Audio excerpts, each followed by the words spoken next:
ये इंदौर के भागीरथपुरा के वो लोग हैं जिन्होंने शासन और प्रशासन की लापरवाही के चलते अपनों को खोया है।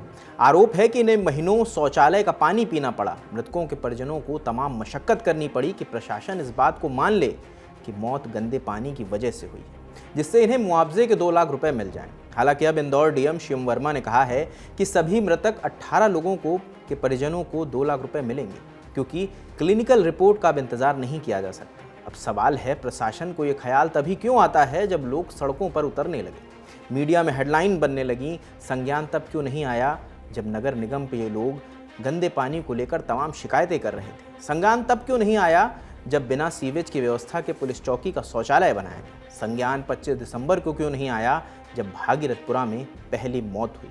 और सवाल ये भी है कि जुलाई 2022 में जो टेंडर निकला था उसे पास होने में 3 साल से ज़्यादा वक्त क्यों लग गया, और जब दर्जनों लोगों की जान चली गई तो महज चंद घंटों में वो टेंडर पास हो गया। पहले आपको इस टेंडर की टाइमलाइन बताते हैं और फिर उन लोगों को सुनवाएंगे जिन्होंने शासन और प्रशासन की लापरवाही के चलते किसी अपने को खोया है।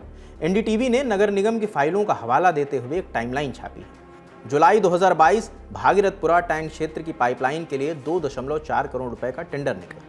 नवंबर 2022 में मेयर इन काउंसिल माने एमआईसी ने टेंडर को मंजूरी दी। फरवरी 2023 में मंजूरी पर जरूरी लोगों ने हस्ताक्षर किए। 12 नवंबर 2024 को नई फाइल बनी, लेकिन काम नहीं शुरू हुआ। 8 अगस्त 2025 को 9 महीने बाद दूसरा टेंडर निकाला गया। 17 सितंबर 2025 को टेंडर की तारीख तय हुई, पर इस बार भी काम शुरू नहीं हुआ।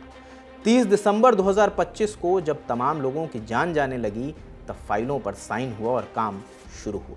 अगले दिन टेंडर ओपन हुआ और काम शुरू भी हो गया। जो फाइलें सालों से अटकी थी वो महज कुछ घंटों में पास हो गई। इसके बाद पार्षद कमल वगेला ने कहना शुरू किया कि अधिकारियों और मुख्यमंत्री को तमाम पत्र लिखे थे, लेकिन कोई कार्रवाई नहीं हुई और अधिकारी फाइल दबाए बैठे रहे। मेयर पुष्पमित्र भार्गव ने कहा कि अधिकारी हमारी नहीं सुनते।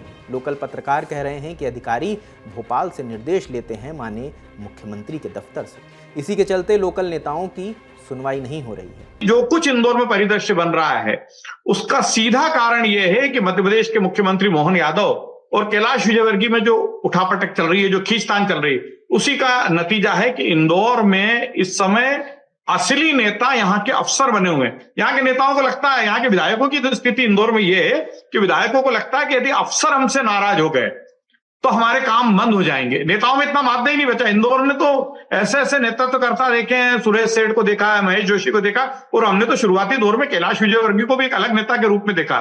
मेरा तो ऐसा मानना है कि कैलाश विजयवर्गीय दिग्विजय सिंह के मुख्यमंत्री रहते हुए इंदौर में ज्यादा पावरफुल थे। अभी की स्थिति जो है उनकी कहीं मुझे लगता है, और आप अंदाजा लगाइए ना, सौरभ जी के नगरीय प्रशासन मंत्री का विधानसभा क्षेत्र है, उन्हीं का विधानसभा क्षेत्र, उसी विधानसभा क्षेत्र का एक वार्ड, और मध्य प्रदेश के नगरीय प्रशासन के मंत्री कैलाश विजयवर्गीय, और उस वार्ड में ये दुर्दशा। और वहां के लोग कह रहे हैं कि हम 2 साल से लगातार इंगित कर रहे थे कि यहां पर बदबूदार पानी आ रहा है, गंदा पानी आ रहा है, कोई हमारे सुनने को तैयार नहीं था। पार्षद कह रहा है कि मैं पिछले 8 महीने से लगा हुआ था कि यहाँ की लाइन बदल दी जाए, उसके लिए जो टेंडर मंजूर हुआ उसकी फाइल को आगे बढ़ा दी जाए। अपर आयुक्त के पास सितंबर महीने से फाइल पड़ी हुई थी कि कोई फाइल को आगे बढ़ाना, टेंडर मंजूर होके और पढ़ा रहे हैं, तो कितनी दुर्भाग्यपूर्ण स्थिति, और उसके बाद यह हादसा हो जाए। अब देखिए हमारी ये रिपोर्ट, जिसमें हमने बात करी है उन परिवार के लोगों से जिनकी मौत गंदे पानी की वजह से हुई है, ऐसा उनका दावा है। त्वार का पानी है ना सर, जो वही त्वार का पानी बहुत डेंजर आया है, उसमें हमारी मम्मी की तबीयत गड़बड़ हुई है। ऐसा कोई रास्ता नहीं है यहाँ पे जहाँ पे कोई मरा ना हो। बच्चे से लेके बूढ़े तक मरे हैं लोग। सुबह उनको दस्त सा लगा और बस खेल ख़त्म हो गया उनका 6 घंटे में। सर 6 घंटे ये हमारे लिए बहुत कयामत की तरह गुजरे हैं। 6 घंटे, 5:30 से 12:30 बजे, 12:30 बजे को मम्मी ने प्राण त्याग दिया था। ये हमें आंखों के सामने प्राण त्याग है। उन 3 हिचकी का खेल रहा है, मैं ऐसे देखती रही, बस ऐसे देखती रही, बेटा बेटा बेटा, निकल गए प्राण। मगर हमारे पापा का सहारा चला गया। हम पापा अब अकेले हो जाएंगे वो, और आगे से ऐसा कुछ ना हो, ऐसा शासन ने जरूर करना चाहिए। पानी तो गंदा आता ही है, बुदबू वाला भी पानी आता है। पहले बुदबू वाला आता है, फिर साफ आता है। वही पानी पीते थे हम, लेकिन अब नहीं पी रहे हैं हम पानी। अब हम बाहर से पानी मंगा रहे हैं, यहाँ का पानी यूज नहीं कर रहे हैं। लोग डरे हुए हैं। डरे क्या, अभी मेरे जवाई की तबीयत खराब हो गई, अभी एडमिट है वो।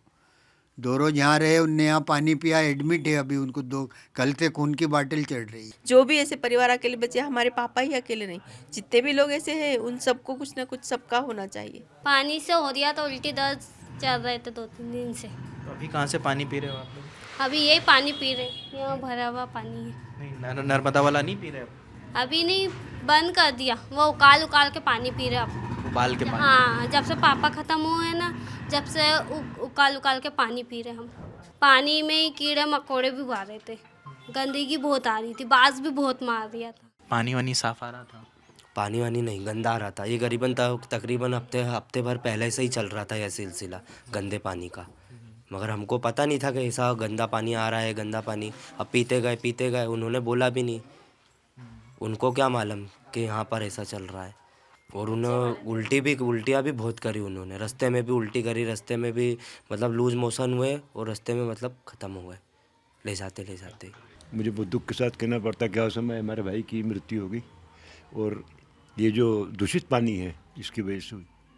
कोई परेशानी नहीं थी इनको, घूमना फिरना, खाना पीना, पलंग उनका यहीं लगा था, बस वो दस्त उल्टी, देखो उल्टी की निशान भी सामने दिख रहा है आपको। ये 75 और रनिंग एज, बट फिर भी पूरी तरह स्वस्थ थे। 15-20 दिन में मतलब कभी भी गंदा पानी आ जाता था, और अभी तो ज़्यादा ही आ रहा था, 10-15 दिन से, क्योंकि सब जगह लाइनें खोद रखी हैं। वो ड्रेनेज का मिल जाता है तो वो गंदा पानी आ जाता, तो वो रिएक्शन बताया था, मतलब डॉक्टर ने भी कि रिएक्शन हो गया मतलब पानी का। नीचे आ जाइए। इन्फेक्शन बताया था बस। इन्फेक्शन बता रहे थे? हाँ, पानी का इन्फेक्शन था, उससे माता जी चली गई थी। अब आपको उन लोगों को सुनवाते हैं जो गंदे पानी की वजह से बीमार हैं, उनका अस्पताल में इलाज चल रहा है। इनमें से तमाम ऐसे लोग हैं जो अपने घर के अकेले कमाने वाले हैं। वो कह रहे हैं हम अस्पताल में हैं, जितना कमाते थे उसी से घर चलता था, अब काम नहीं कर रहे हैं, काम पर नहीं जा पा रहे हैं, घर के लोन की किश्तें, किराया कैसे देंगे ये समझ नहीं आ रहा, इलाज भी इंश्योरेंस के पैसे से हो रहा है। मैंने पानी गंदा आ रहा था और वो पीने में आ गया हमारे को, उससे उल्टी, दस्त, पेट दर्द होना, ये समस्या चालू हो गई। कमाने वाला कौन है? मैं अकेला ही हूँ कमाने वाला। अकेला कमाने वाला? जी हाँ। अब हमारी समस्या कौन हल करेगा? हम जहाँ बैठे हैं, कमाने वाले भी हमें, हमारा लॉस हो रहा है, हमारा पैसा भी लग रहा है यहाँ की जगह, इसका जवाब क्या ये फ्री नहीं है? ये तो फ्री है, मगर हमारा पैसा तो कट ही रहा है ना इसमें। अच्छा, मतलब फ्री नहीं है, आपका इंश्योरेंस वाला पैसा लग रहा है? इंश्योरेंस वाला पैसा कट रहा है। क्या हुआ था? उल्टी दस्त। एकदम से अचानक हुई उल्टी दस्त, और है तो इधर तक लाए, ये हाथ पैर ऐसे हिंटने लग गई थी, सब हाथ पैर हट गए थे? हाँ, बहुत ही ज़्यादा ही परेशानी हो गई थी, एकदम नीले पड़ गए थे सब हाथ पैर। क्या हुआ था? इनको दस्त लगे थे और ये पैरों ने ना अकड़ रहे थे, है ऐसे लगे थे 2-3। हमने तारा मेडिकल से दवाई भी लाई थी, वहाँ पे सरकारी कैंप पर लगा था, पर आराम नहीं लगा, तो यहाँ लेके आना पड़ा इमरजेंसी में। कमाने वाले हम दोनों ही घर बैठे। क्या करते हैं दीदी आप दोनों? मैं ये कंपनी में जाती हूँ, मार्बल फाइबर है, कालिका माता के मंदिर का, वहाँ पे। इनका इंश्योरेंस है, उससे ही मेरा इलाज हो रहा। ये तो रोज कमाने रोज खाने वाले हम तो। मैं तो डिलीवरी का काम करता हूँ। आप डिलीवरी का काम? हाँ, और क्या करता हूँ। बहुत बीमार है भैया, बहुत, हमारे इधर तो बहुत स्थिति खराब है। हमारी गली के करीब 10 लोग भर्ती हैं, मतलब प्राइवेट अस्पताल। तो कब से गंदा पानी आ रहा था? ये तो ऐसे बहुत दिन से आ रहा था, बांस भी आ रही थी, पर अपन सोचे दवाई है क्या है, कुछ नहीं, सब पी रहे थे, अपन भी पी रहे थे। कैसे हैं भैया?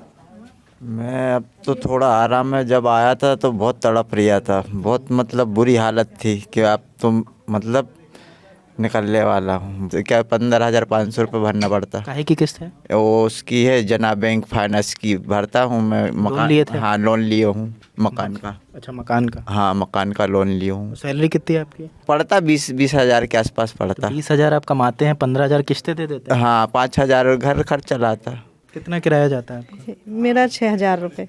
कमाई कितनी होती है? कमाई 10 ही मिलते इनको। यहाँ जब से हॉस्पिटल में 8 दिन हो गए, मेरी बच्ची है मेरे जेठ के घर पे, वहीं से हमारा खाना आ रहा, वहीं से पानी आता है। अभी हम लोग घर नहीं गए, सब यहीं रह रहे हैं, बहुत परेशान हो रहे हैं हम। और कम से कम अभी अब तो हिम्मत भी नहीं हो रही कि वो पानी पी लें हम। इस वक्त इंदौर के भागीरथपुरा में जगह जगह पाइपलाइन का काम चल रहा है। मानो पूरा भागीरथपुरा खुदा हुआ पड़ा है। आशा वर्कर घर घर जाकर लोगों को हेल्थ रिपोर्ट तैयार कर रही हैं, लेकिन सवाल वही है कि इतनी सजगता पहले क्यों नहीं दिखाई गई? क्या महज कुछ अधिकारियों को सस्पेंड करने से सब कुछ ठीक हो जाएगा? क्या सरकार वाटर मॉनिटरिंग को लेकर कोई व्यापक प्लान लेकर आएगी, या समय के साथ सब कुछ पुराने ढर्रे पर लौट जाएगा? सरकार और प्रशासन को ये याद रखना चाहिए कि उन 18 लोगों की मौत उनकी लापरवाही का नतीजा है। जो भी अपडेट होगा वो हम आपको बताते रहेंगे। अगर कोई ऐसी मुकम्मल कार्रवाई होती है वो भी आपको हम बताएंगे। कैमरे के पीछे प्रशांत हैं, मेरा नाम रजत है। देखते रहें ललन टॉप। शुक्रिया।